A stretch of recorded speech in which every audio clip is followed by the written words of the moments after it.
The sun blazed over a dusty backyard barbecue in Boise, Idaho, 5 summers ago, casting long shadows across the patchy grass as Ethan Brooks stood awkwardly by the grill, a lukewarm Coors Light sweating in his calloused hand. He was 28 then, a lean mechanic with a mop of dark hair streaked with engine grease, his faded Metallica t-shirt clinging to his frame after a long day under a rusted Dodge at the shop. The air smelled of charred hot dogs and diesel, a faint breeze carrying the twang of a country playlist from a beat-up Bluetooth speaker. Ethan wasn't much for crowds, his world was torque wrenches, oil stains, and quiet nights at Murphy's Tavern with a whiskey, but something shifted when Sarah Jennings stepped into the yard.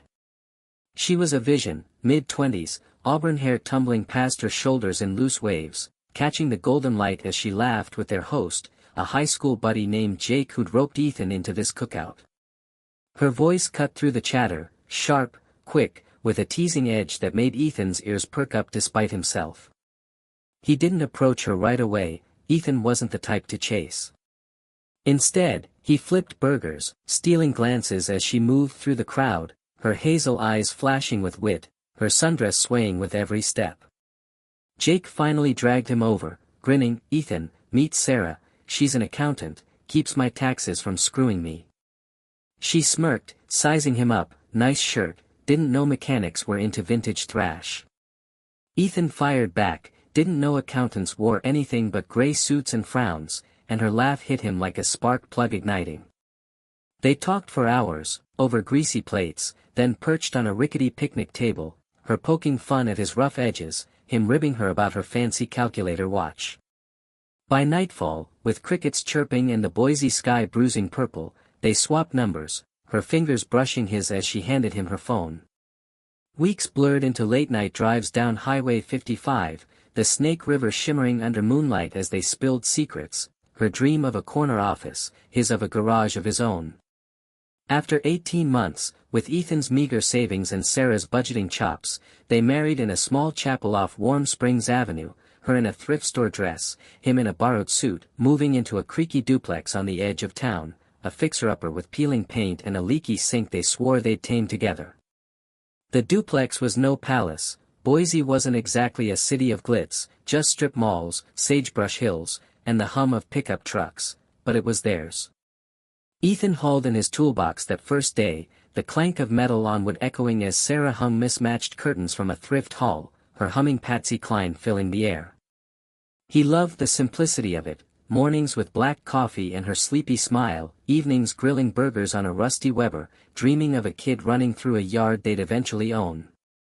Sarah seemed to bloom too, her job at a local accounting firm grew, her charm winning clients as easily as it had won him. They'd sit on the sagging porch swing, beers in hand, her head resting on his shoulder as they mapped out a future, a bigger house near the foothills, maybe a dog. Ethan's weekend gigs in Twin Falls, tune-ups for extra cash, kept him gone some nights, but he'd text goodnight from a cheap motel, and she'd reply with a heart emoji, a ritual that felt like glue. It wasn't perfect, his grease-stained jeans annoyed her, her late-night spreadsheets stole her away, but it was solid, or so he thought, a life stitched from small-town grit and quiet trust. Looking back, Ethan wonders how he missed the first frayed threads, how the woman who traced his scars with tender fingers could unravel everything.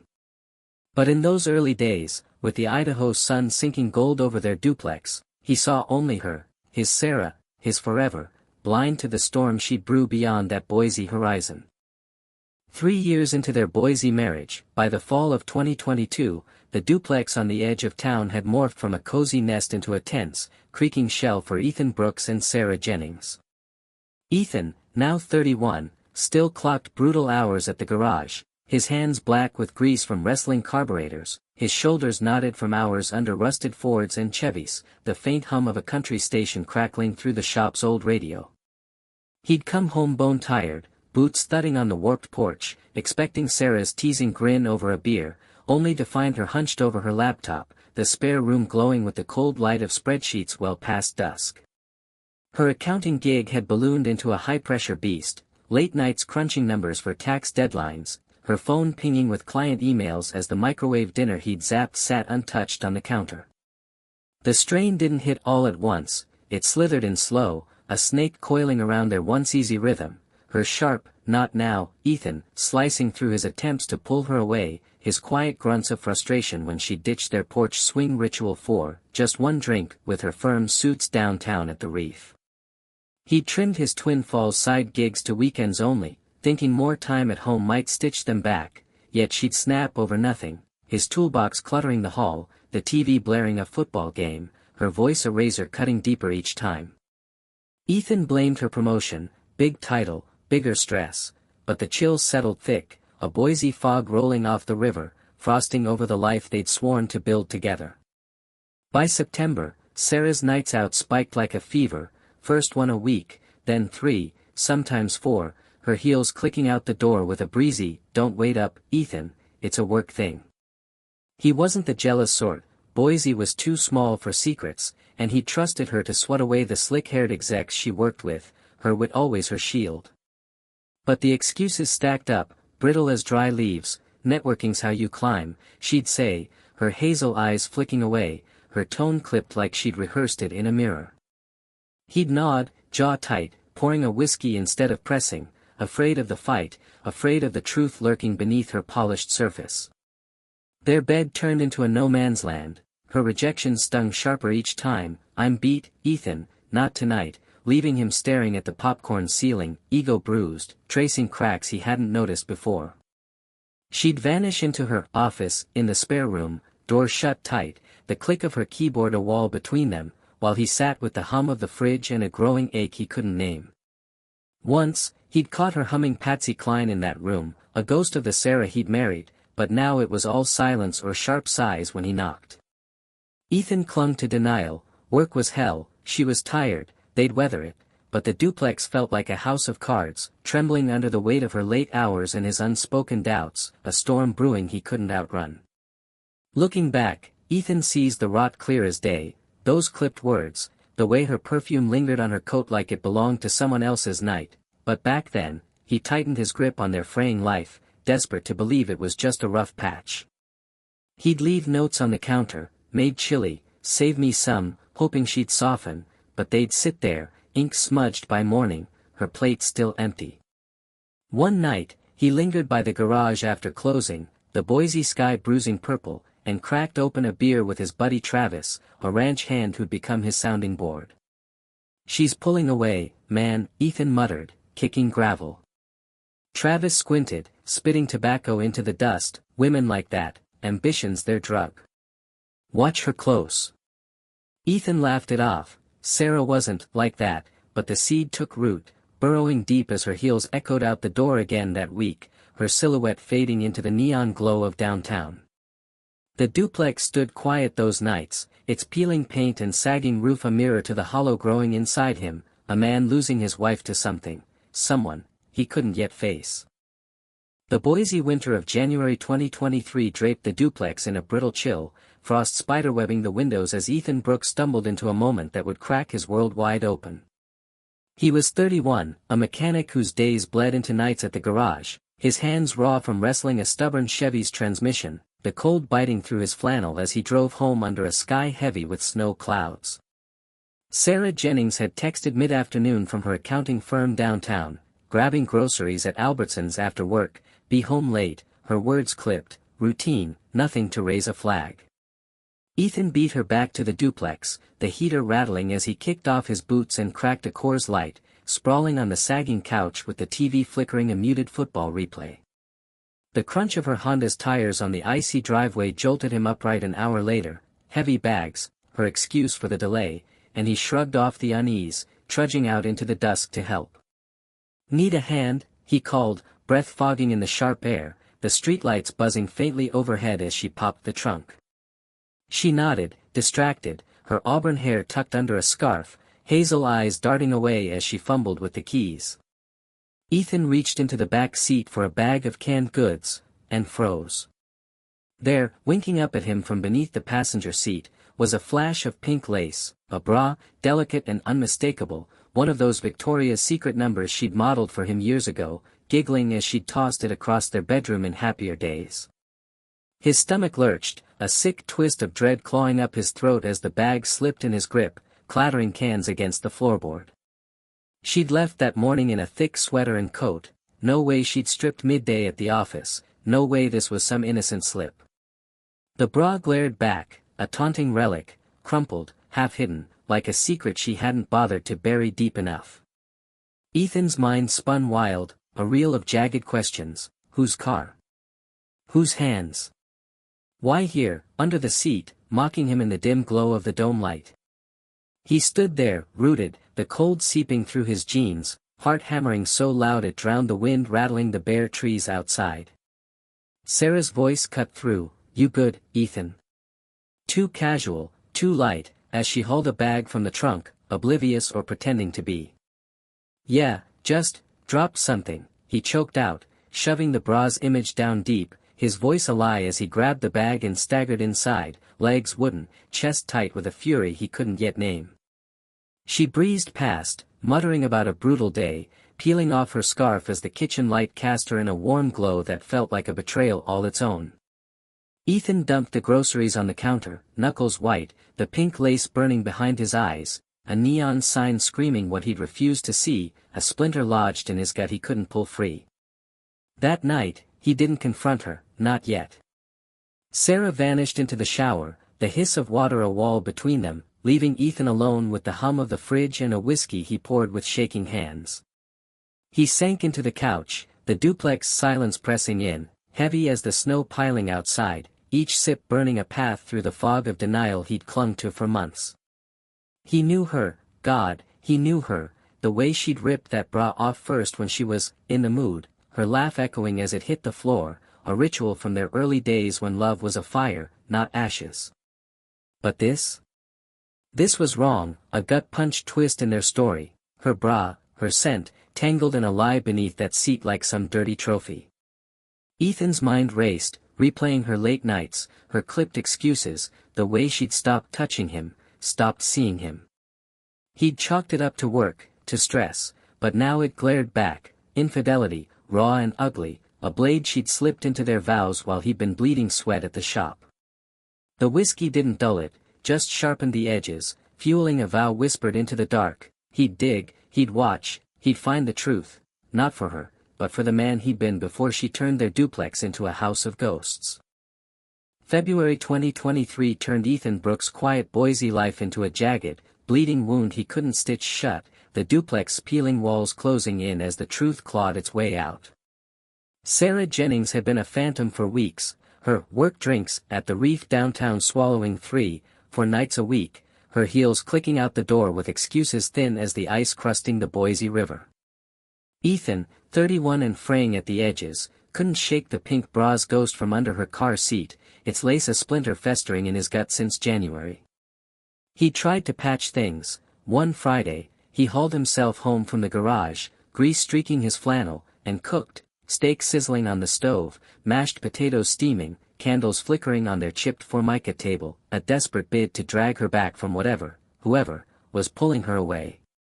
She blew in late, 8 p.m., her perfume sharp and foreign, auburn hair swept back, hazel eyes darting to her buzzing phone.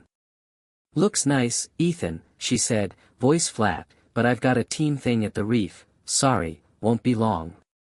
His gut twisted, a hot flare of rage licking up his spine as she tossed her coat and headed to shower, leaving his effort to cool on the counter like a slap.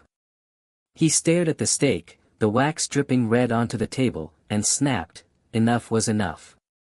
Ethan grabbed his spare shop phone from the toolbox, a battered Nokia he kept for emergencies, slipped it into her purse while the shower hissed, its GPS a lifeline to the truth he'd been dodging.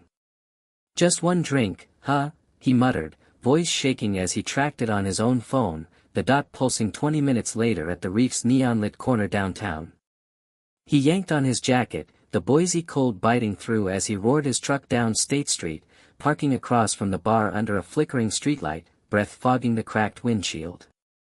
The Reef buzzed, laughter, clinking glasses, a jukebox crooning Merle Haggard, while Ethan sat, heart a war drum in his chest, eyes locked on the door. An hour crawled by, the dashboard clock ticking past 9:30, his knuckles white on the wheel, when she emerged, not alone.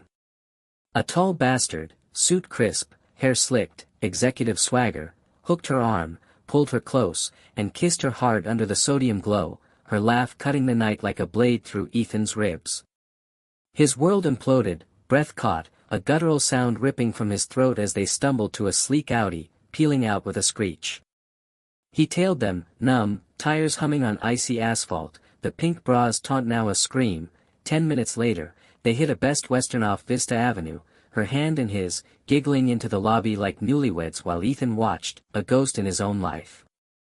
The steering wheel took his fury, fists pounding, knuckles splitting, blood smearing the cracked vinyl as he roared, tears burning trails down his face, the image seared into his skull, Sarah, his Sarah, tangled in that suit's arms, her betrayal a live wire frying his soul. He peeled out, truck lurching through Boise's empty streets, landing at a dive bar off Chinden Boulevard, the neon open sign a lifeline. Inside, the air stank of stale beer and regret. He downed whiskey after whiskey, to burn a poor match for the fire in his chest, until a grizzled voice cut through, "She ain't worth it, man." Ethan looked up. Travis, the ranch hand from weeks back, slid onto the stool beside him, eyes sharp under a worn Stetson. "Caught her at a hotel with some prick," Ethan rasped, glass trembling. Travis clapped his shoulder. "Seen that movie, ends the same. Get out, brother." The words hit like a lifeline through the haze. Ethan nodded, the bar's dim glow blurring as he drained his drink, plotting escape from the lie she'd spun, the duplex a tomb he'd never crawl back to. Late February 2023 draped Ethan Brooks' Boise world in a gray shroud, the duplex a hollow shell echoing Sarah Jennings' betrayal from that Best Western night, a wound still raw, pulsing with every creak of the floorboards under his boots. He was 31, a mechanic whose hands once fixed engines now clenched into fists, the pink bra and her hotel laugh a double-barreled shotgun blasting through 3 years of trust. Sleep came in fits, whiskey his only companion as he sprawled on the couch, the bed upstairs a graveyard of their vows he couldn't face. That dive bar on Chinden Boulevard had offered more than booze. Travis, the grizzled ranch hand with a Stetson shadowing sharp eyes, had tossed him a lifeline over a stained bar top. "Got an old Airstream trailer on my land near Lucky Peak Reservoir, 30 miles out," Travis drawled, spitting tobacco into a cup, "rusted to hell, but quiet, fix it up, crash there, get your head straight." Ethan drove out the next dawn, the Boise skyline fading in his rear view as pines thickened along the winding road, the trailer a dented silver husk squatting by the lake's glassy edge, leaky roof, busted windows, no heat, but a sanctuary from the lie Sarah had spun. He shook Travis' calloused hand, paid cash from his shop savings, and stood by the water, breath fogging in the crisp air, plotting, vanish, leave her to rot in that duplex tomb with her suit-wearing bastard. Back in Boise, Sarah floated through the duplex like a ghost playing house, heels clicking, excuses dripping from her lips, her hazel eyes skimming past him as if he were furniture. "How's work?" Ethan asked, voice flat as a dead battery, masking the storm churning inside, every word she spoke a match to the gasoline pooling in his chest. She'd shrug, "Busy, you know," and vanish into her office, the door shutting him out while he nursed a beer, plotting in silence. He'd confront her eventually, sure, rip the mask off her polished lies, but first he'd secure his escape, let her think she still owned him while he clawed free. Over 2 weeks, he moved in shadows, hauling tools, clothes, his old guitar to the Airstream under cover of night, his truck's headlights slicing through the dark as Boise slept. The trailer became his war room. He patched the roof with tarp and nails, wired a space heater from scavenged parts, hands steady with a purpose he hadn't felt since she'd gutted him. Travis swung by one dusk, tossing him a Coors Light, "She's still clueless." Ethan smirked, cracking the can, for now, won't know what hit her. The lake lapped at the shore, a cold mirror to the fire in his gut, each repair a brick in the wall he'd build against her. Sarah's Boise empire of deceit was crumbling, and he'd be gone before the dust settled. Ethan's days split between the garage and the trailer, grease under his nails by noon, hammer in hand by dusk, the Airstream transforming from wreck to refuge as March loomed. Sarah's late nights stretched longer, her perfume sharper, her touch a memory he buried with every swing of the mallet. He'd catch her humming once, a faint echo of their early days, and it nearly broke him, until the hotel flashed back, her laugh in that suit's arms, and his resolve hardened like steel. Travis became his anchor, over beers by the lake, the ranch hand's slow drawl cut through Ethan's haze. "She's a sinking ship, man, don't drown with her." Ethan nodded, the trailer's tin walls his shield, the hum of crickets his anthem as he shed the man who'd trusted her blind. The duplex faded to a bad dream, its sagging porch, her locked office, the steak he'd cooked, all ashes he'd leave behind. By late February's end, with the Airstream livable and his truck packed, Ethan stood by Lucky Peak, the Boise lights a faint glow on the horizon, and breathed free. Sarah's world could burn, but he'd be miles away, a ghost she'd never catch, a man reborn from her wreckage. March 2023 saw Ethan Brooks sever the final thread tethering him to Sarah Jennings' Boise lie, the duplex a fading scar he'd torch without looking back. She'd breezed in one evening, auburn hair swept back, heels clicking across the creaky floorboards, tossing her purse on the counter with a chirpy, "Work trip next week, Seattle, 5 days with the exec team." Her hazel eyes flicked to her phone, voice syrupy with fake cheer, but Ethan saw through it. Another lie, another hotel, another suit waiting to claim her. He didn't flinch, didn't argue. Instead, he nodded. "Sounds fun," his tone flat as the Idaho plains, a mask hiding the storm raging inside. While she packed, humming Patsy Cline like some cruel echo of their past, he moved with cold precision, loading his truck with the last of his gear, tools, boots, a faded photo of his childhood dog, Max, each thud into the bed a nail in her coffin. He scrawled a note on a crumpled post-it, "You chose this. Goodbye," and dropped it on the kitchen counter, his wedding band clinking beside it, a dull, final thud as he turned away. The duplex warped door slammed shut behind him, Boise's sodium light swallowed by the pines as he drove to the Airstream near Lucky Peak Reservoir, 30 miles out, the trailer's tin gleam his beacon in the dark. He powered off his phone, her world, her voice, her lies snuffed out, and sank into a camp chair by the lake, whiskey in hand, the lapping water his only witness as freedom settled, heavy but real. Sarah's absence gave Ethan 5 days to vanish clean, her work trip, a gift she'd never see coming. The Airstream became his fortress, its rusted walls a shield against the life he'd fled, the lake's glassy surface reflecting a sky bruised purple as he unpacked his tools, his clothes, his battered guitar, each item a brick in his new world. Boise faded to a ghost town in his mind, its strip malls, her locked office, the duplex sagging porch, all ashes he'd never sift through again. Travis rolled up at dusk, truck rattling over the gravel, a six-pack of Coors Light swinging from his hand. "She gone?" he asked, squinting under his Stetson. "For now," Ethan grunted, cracking a can, "won't know I'm out till she's back." Travis smirked, "Good riddance, let her choke on it." The night stretched quiet, crickets humming, stars punching through the Idaho dark as Ethan stared into the lake, the weight of her betrayal lifting with every sip, 3 years of trust gutted, but he'd cut the cord, a man unmoored, free to drift where she'd never find him. When Sarah returned, her flood hit fast, texts chirping, "Landed safe," then, "Ethan, where are you?" Escalating to voicemails thick with panic, "What's this note? Call me, damn it."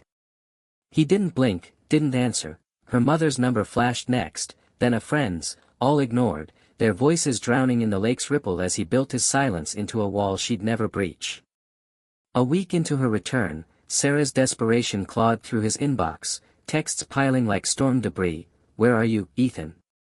We need to talk," then, "I don't know what's happening, call me." Her words a frantic dance of denial he'd once fallen for. He deleted them unread, each swipe a hammer blow to the past, the Airstream's tin roof pinging with early spring rain as he sat by the heater, guitar in lap, strumming a tune he hadn't played since she'd loved him. Travis dropped by again, eyeing the bottle on the crate, "She's losing her mind, huh?" Ethan nodded, fingers tracing the strings, "Let her, she dug this grave." Sarah's calls faded to static, her pleas a distant echo he refused to hear, her parents, her friends, a circus of noise he'd left behind. The trailer's quiet wrapped him like armor, the lake's chill a balm to the fire she'd lit, and with every deleted message, Ethan shed more of the man she'd broken.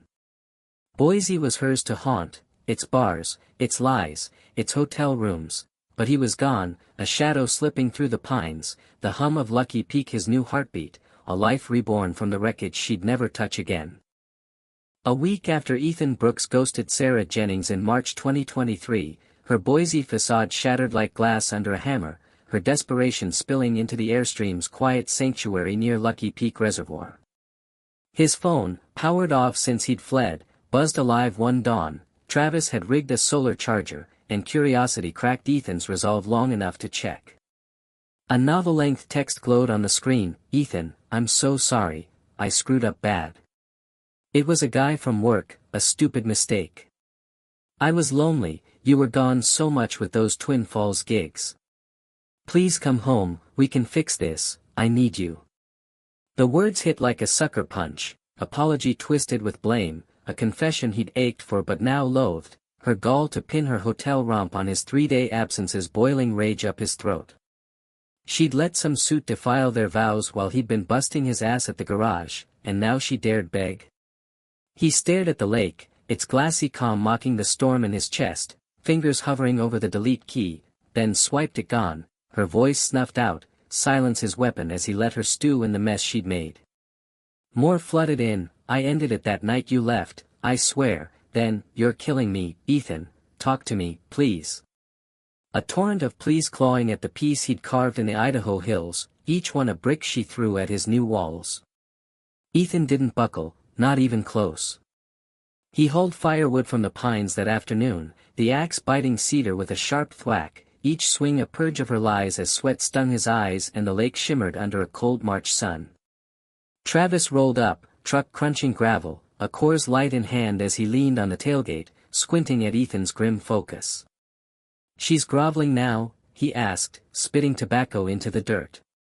"Yeah, crying, mistake like it's a spilled beer," Ethan grunted, splitting a log clean, the crack echoing like a gunshot across the water. Sarah's texts turned jagged. "You're a coward, running like this, leaving me to rot." Then melted to pitiful sobs. "I love you, Ethan, always have, let's talk, please, I'll do anything." He deleted them all, her words a ghost he refused to let haunt him, the axe swinging harder as her pleas piled, denials, excuses, a circus of guilt trips he'd once swallowed whole. The Airstream stood firm, its tin walls a bunker against her flood, the heater's hum drowning her voice as he sat that night, whiskey burning his throat, the lake's ripple a mirror to the steel hardening in his soul. She'd gutted their marriage, laughed in that suit's arms, and thought, sorry, could drag him back to Boise's ashes. He'd be damned if he'd let her. By week's end, Sarah's desperation peaked, voicemails now, her voice cracking through the speaker when he dared listen. "Ethan, I'm falling apart, where are you? I messed up, I know, but I love you, don't do this." He played one, just one, her sobs a knife twisting in old wounds, then deleted the rest, her tears a noise he'd outrun. Travis found him splitting wood again, the pile towering by the trailer, and tossed him a beer. "She's still at it?" Ethan nodded, wiping sweat. "Thinks love fixes a hotel bed, let her scream." Sarah's texts flipped wild. "You owe me an answer, you bastard." Then soft, "I'll wait forever, Ethan, just come back." He changed his number the next day, Travis hooking him up with a burner from some ranch buddy, her flood cut off clean as he sat by the lake, guitar in lap, strumming a tune that wasn't hers anymore. The Airstream glowed under starlight, pines whispering in the wind, and Ethan felt it, freedom, raw and unshakable, her confession a rope she'd thrown too late. Boise was her prison now, its bars, its lies, its empty duplex, and he'd left her to rot in it, a man reborn who'd never crawl back to her grave. By June 2023, Ethan Brooks' exile in the Airstream near Lucky Peak Reservoir had hardened into a raw, unshakable freedom, the Boise duplex a distant memory Sarah Jennings could keep. Her pleas had fizzled after he'd changed his number, silence from her end for weeks, the lake's ripple and the pines whisper his only company as he rebuilt his life, piece by jagged piece.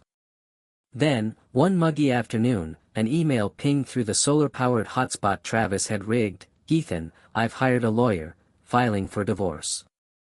Let's keep it simple, uncontested. Sign and send back."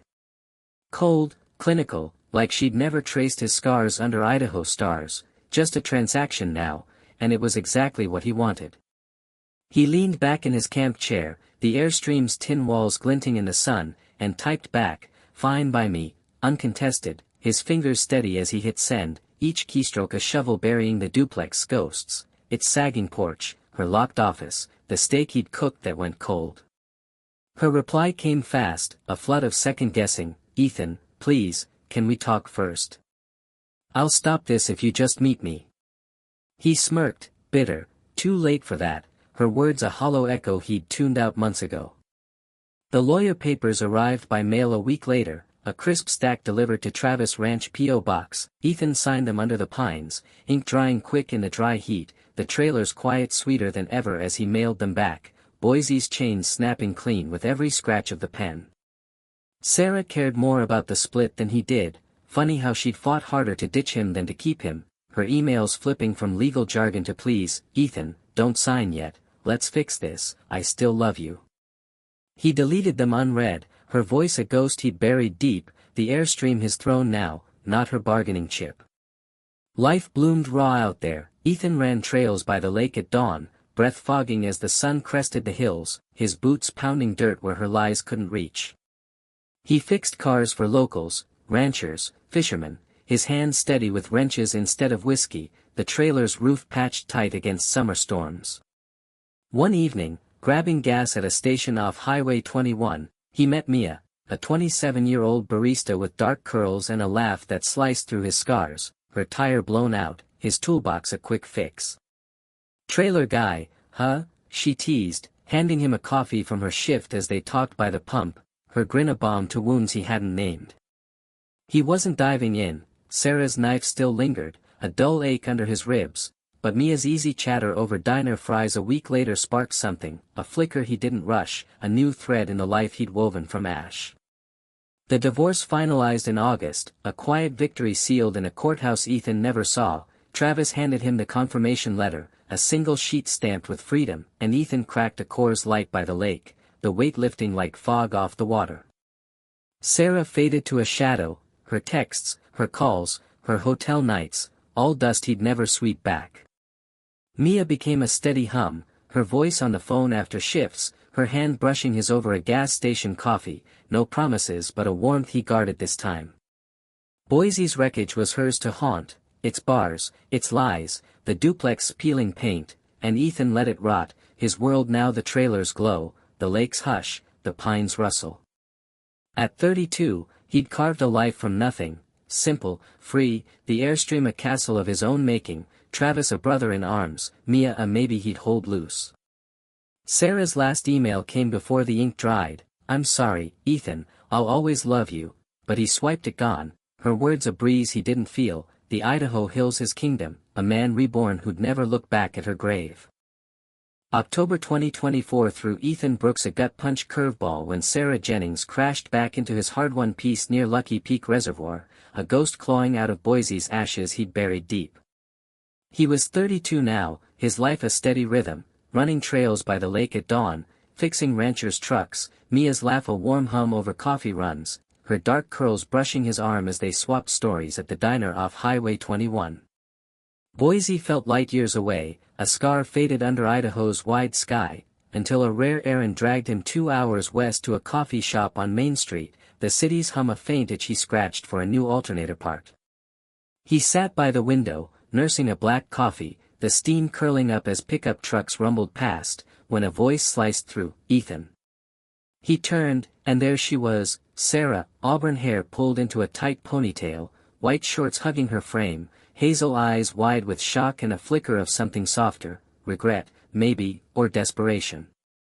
She bolted across the street, heels clicking on asphalt, arms half out like she'd hug him, her breath fogging in the crisp fall air. Ethan stiffened, palms up, stopping her dead 5 feet away, the coffee trembling in his grip. "Found you," she gasped, voice quaking, "heard you're out near the lake, can we talk?" His gut twisted, 2 years of silence, of freedom, and here she was, a storm he'd outrun, clawing back into his world. "Not at my place," he snapped, nodding to a bench across the lot, jaw tight as she followed, a shadow he couldn't shake. Sarah sat, knees pressed together, hands wringing as she spilled it all, tears streaking her face, voice cracking like thin ice. "Ethan, I wrecked everything, the affair trashed me. Lost my job when the firm found out, he dumped me months later, said I was too much. Karma hit hard, I've been a mess since you left." She claimed loneliness drove her to that suit, his charm a drug she couldn't quit, swore she'd ended it after Ethan vanished, her sobs choking the air as she begged, "I've changed, I swear, give me a chance, let's start over." Ethan's jaw locked, her words a dull blade hacking at old wounds. Changed? He saw her in that hotel lobby, giggling in that bastard's arms, her loneliness, a lie she'd fed him while he'd bled sweat at the garage. "You watched me die in that marriage and call it a mistake," he spat, voice low, steel cutting through her tears. She grabbed his arm, nails digging, "I love you, Ethan, still do, always will, let me prove it, please." He yanked free, standing sharp, coffee splashing cold on the pavement, "You don't get to rewrite this. I saw you, hotel, hands all over him, laughing while I cooked for you. We're done, been done." She crumpled, sobbing into her hands, begging dinner, a talk, anything, but Ethan turned, her pleas a buzz he'd outrun before, the Boise skyline a cage he'd never crawl back to. She'd tracked him through Mia, damn her for mentioning "trailer guy" to a mutual friend who'd blabbed, but Ethan didn't bend, not an inch. Sarah's voice chased him as he walked to his truck, "Ethan, wait, I'll fix this, I'll move out here, anything you want." He didn't look back, the keys jangling in his fist, her tears a noise he'd left in 2023. The drive to Lucky Peak stretched long, the pines thickening as Boise shrank in his rearview, his knuckles white on the wheel, her face, those eyes, that sob, a splinter he'd dig out again. Travis met him by the trailer, tossing a Coors Light, "She found you, huh?" Ethan nodded, cracking the can, "Cried me a river, wants me back, says she's changed." Travis spat into the dirt, "Same old song, don't buy it, brother." Ethan didn't. Sarah's love was a hollow hymn, her hotel nights a stain no tears could wash. The airstream glowed under dusk, Mia's voice a faint echo from their last call, and he stood by the lake, letting Sarah's shadow dissolve. Boise was hers to rot in, not his to reclaim, a man forged anew who'd never trade his freedom for her lies again. January 2025 locked Ethan Brooks into a crisp, final piece near Lucky Peak Reservoir, the Airstream's tin walls glowing gold under a winter sun that burned away Sarah Jennings' shadow for good. He was 33 now, his life a rugged tapestry, mornings jogging the lake's frosted trails, afternoons wrenching ranchers' trucks, evenings with Mia's dark curls spilling over diner tables as her laugh stitched up scars he'd carried too long. Boise was a ghost town he'd never haunt again, its duplex, its lies, its hotel nights ashes he'd swept clean after that October clash on Main Street. Sarah's pleas had dried up since, her last text, a week after, "I'm letting go, Ethan, be happy," a surrender he didn't reply to, her voice a breeze lost in the pines as he deleted it, the burner phone a silent shield. Travis swung by one dusk, truck rattling over icy gravel, a Coors Light in hand as he squinted at the trailer's glow. "She's gone quiet, think she's done?" he asked, spitting tobacco into the snow. "Hope so," Ethan grunted, cracking his can, "took her long enough." The lake stretched still under a bruised sky, its hush a balm to the chaos she'd sown, and Ethan felt it, closure, heavy as the frost on his boots, a chapter slammed shut with no pages left to turn. Mia's voice hummed through a call that night, "Grabbing coffee tomorrow?" And he smiled, a rare ease settling in, her warmth a thread he'd woven into this new life, not a chain to drag him back. Boise whispered rumors through the grapevine, Mia's friend at the diner let slip Sarah had sold the duplex, ditched her accounting gig, moved south to Twin Falls chasing some fresh start with a new guy, her wreckage left behind like a storm that had blown out. Ethan didn't care, her life, her mess, her ghosts weren't his to bury anymore. He'd built something real out here, the Airstream, patched tight against Idaho winters, a woodpile stacked high by the shore, a steady gig fixing rigs for ranchers who'd slap his back and call him Lake Man. Mia grew closer, her barista shifts swapped for nights by his fire pit, her fingers tracing his over a guitar he'd tuned to new songs, her dark eyes locking his with a trust he hadn't felt since Sarah torched it. One night, under a star-punched sky, she leaned into him, breath fogging as she murmured, "You're different out here, free."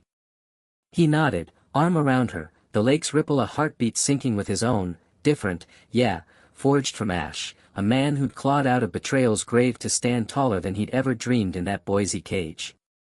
Sarah's shadow couldn't touch this, not the trailer's glow, not Mia's grin, not the pines whispering his victory over her lies. A year from that divorce stamp, Ethan stood by Lucky Peak, the airstream a fortress he'd carved from nothing, the Idaho hills his kingdom where Sarah's pleas were dust on the wind. Travis toasted him that New Year's Eve, Coors cans clinking by the fire pit, to leaving the past cold. "Brother, here's your win." Ethan smirked, sipping slow, the flames dancing as Mia squeezed his hand, her warmth a quiet anchor he didn't fear losing. Boise's wreckage, its sagging porch, her locked office, that pink bra under the seat, was a story he'd never retell, a life he'd burned down to build this, a trailer glowing under starlight, a lake stretching endless, a woman who saw him whole. Sarah's "I'll always love you" echoed once, a faint ghost he'd banished. Her love was a lie, a hotel laugh, a knife she'd plunged while he'd cooked steak and dreamed of forever. Now, at 33, Ethan breathed free, lungs full of pine air, heart unscarred, the airstream his throne, Mia his maybe forever, Boise a footnote he'd never reread. The ashes had settled, and he'd risen, a man unbroken, his piece of fire no one could snuff out again.